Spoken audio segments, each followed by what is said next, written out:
ఎవరు గొప్ప ఎవరు గొప్ప అన్న విషయంలో సూర్యదేవుడికి వాయువుకి తగువు వచ్చింది. తగువు పెద్దదై పోటీగా మారింది. వారిద్దరిలో ఎవరు గొప్పవారు అనేదే పోటీకి సిద్ధమైనారు. కోటును ధరించిన ఒక వ్యక్తి రహదారి వెంబడి వెళ్తూ ఉండడాన్ని గమనించారు.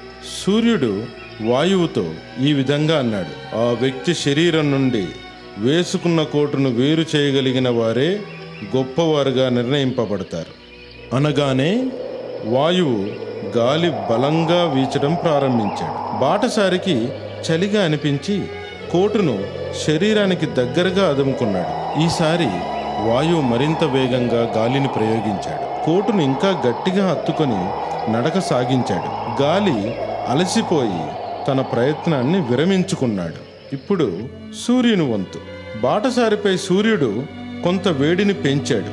దాంతో వెచ్చగా అనిపించి బాటసారి కోటు గుండెలను విప్పుకొని నడక సాగించాడు. సూర్యుడు తన వేడిని మరింత పెంచాడు. బాటసారి కోటును విప్పి తన భుజాలపై వేసుకున్నాడు. ఈసారి మాత్రం సూర్యుడు విపరీతమైన వేడిని కలిగించాడు. బాటసారి ఎండ ప్రభావాన్ని తట్టుకోలేక కోటును శరీరం నుండి తీసేసి నీడగల చెట్టు కిందకు చేరుకున్నాడు. బాటసారి వేసుకున్న కోటును శరీరంపై నుండి వేరు చేయించిన ఘనత సూర్యుడిదే కనుక పోటీలో సూర్యుడే విజయుడు.